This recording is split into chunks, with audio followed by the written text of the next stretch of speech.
Halo semuanya, hari ini aku mau bahas tentang tips setting foto dan video di Samsung A16 5G. Jadi sebelumnya aku pernah bikin video tentang Samsung ini.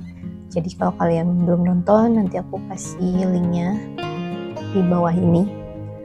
Nah, langsung kita ke setting kamera. Setting kamera ini di awalnya itu dia ini tuh flash. Kalian bisa aktifin, dibikin auto, atau bisa dimatiin kayak gini. Nah, untuknya ini tuh timer. Standar kalau ini dia itu besaran ukurannya. Biasanya kalau medsos itu di 3:4. Tapi kadang kalau misalnya kalian mau upload barang, setahu aku sih biasanya buat kayak jualan gitu di online shop, biasanya tuh lebih suka grid 1:1 kayak gini. Nah, terus ini kan untuk besarannya. Kalau kalian mau hasilnya bagus, kalian tuh bisa rubah ini jadi 50 megapiksel. Jadi hasilnya tuh lebih tajam dan lebih bagus. Cuma nanti memakan memorinya yang pasti karena hasilnya makin bagus, filenya makin besar, ya memorinya juga mungkin lebih besar sih makannya. Jadi kalau memang lagi butuh, ini diganti ke 50 megapiksel. Tapi kalau misalnya cuma standar-standar aja, lebih baik di 12 megapiksel. Nah, satu lagi, kalau kalian di 12 megapiksel, kalian itu bisa pakai filter. Nah, kayak gini. Ini dibikin filter warnanya.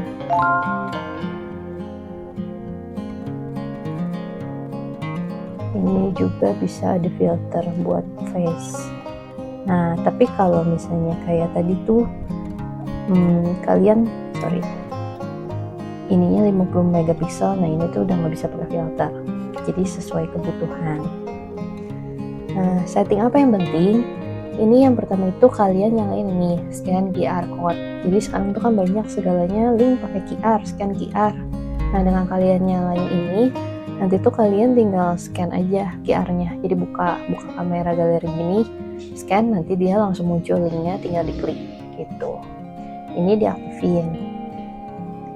Nah, kemudian yang penting lagi, ini ada high efficiency picture.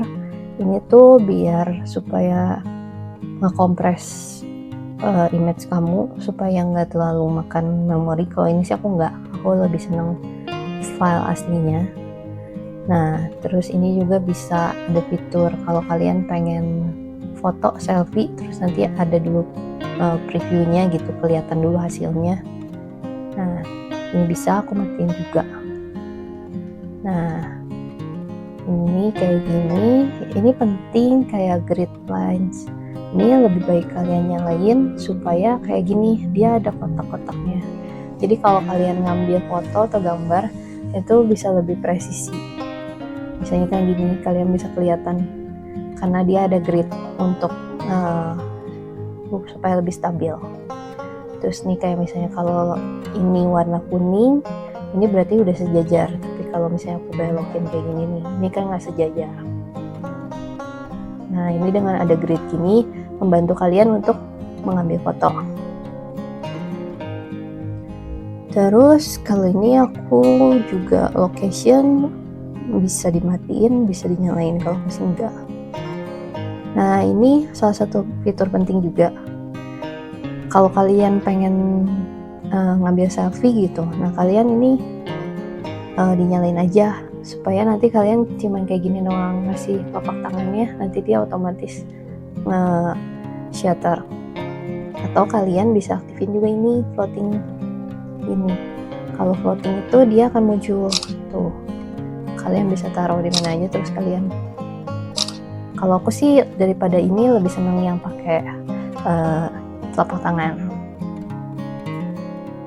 Jadi kayak tadi ini, aku sih biasanya lebih suka telapak tangan. Ini untuk setting kamera.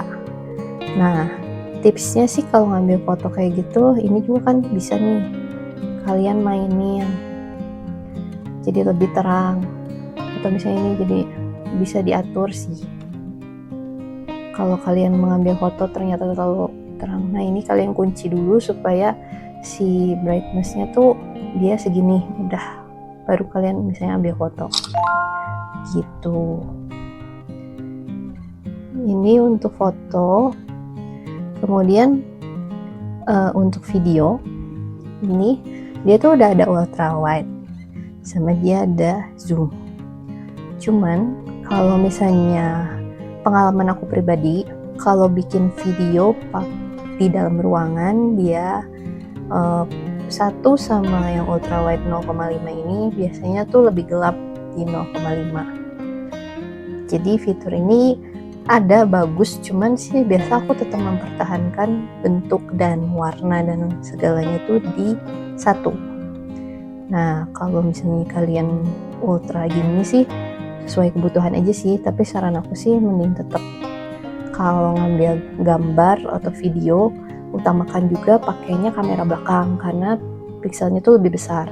Kalau misalnya kalian pakai kamera depan itu lebih kecil sih, jadi pasti kualitasnya lebih bagus pakai kamera belakang itu. Nah ini sama sih, ada ini flash, ini untuk kalian mau segede apa. Ini mau di full screen. Ini kalau aku biasa ngambil video YouTube, jadi biasanya emang videonya tuh di 9:16 gitu. Nah kemudian ini ada FHD sama HD. Bedanya apa sih? Kalau HD itu dia resolusinya di 1280 kali 720. Nah kalau misalnya Full HD dia itu di 1920 kali 1080. Jadi lebih besar yang Full HD ini. Jadi kalau misalnya untuk take video disaranin pakai yang Full HD ini, tapi dia lebih tajam, ukuran file lebih besar dan hasilnya lebih bagus. Cuman ya balik lagi sih, kalau sering nyalain juga mungkin memori kalian akan cepat penuh. Jadi sesuaikan lagi sih sama kebutuhan. Kalau nggak terlalu butuh yang video bagus gimana banget, ya bisa di HD aja cukup. Nah ini sama ada filternya. Terus ke setting, ini yang paling penting kalian harus nyalain tuh ini nih, video stabilization. Jadi kalau kalian nyalain dia akan lebih stabil kalau kalian ngambil video yang misalnya bergerak gitu, moving. Ini wajib banget sih kalian nyalain. Nah tadi grid juga ini aku nyalain karena menurut aku sih kebantu sih kalau untuk ngetek video juga. Nah kayak gini sama kayak tadi. Kemudian ini kalian bisa atur juga sih. Ini ada settingan yang buat nge-save setting kalian gitu. Jadi kalau nanti kalian buka lagi kamera, udah langsung keatur settingan sebelumnya.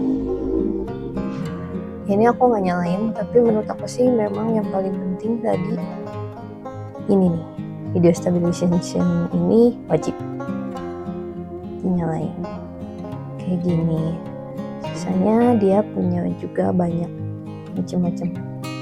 Tapi yang paling biasa dipakai kan tetap ya video dan foto biasa.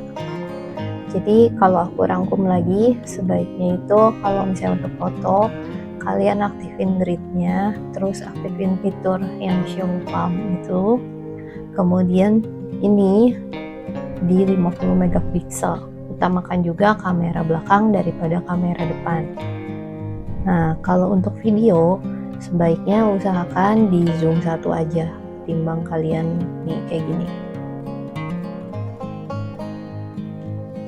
Utamakan di 1 aja dengan ukuran asli. Dan untuk ini, kalau mau hasil maksimal di Full HD. Tapi kalau untuk menghemat space, kalian bisa di HD. Dan yang terpenting untuk video, kalian harus aktifin video stabilization.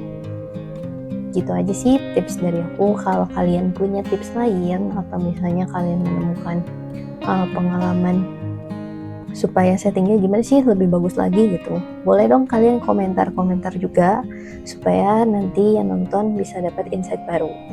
Terima kasih sudah menonton. Sampai jumpa di vlog selanjutnya.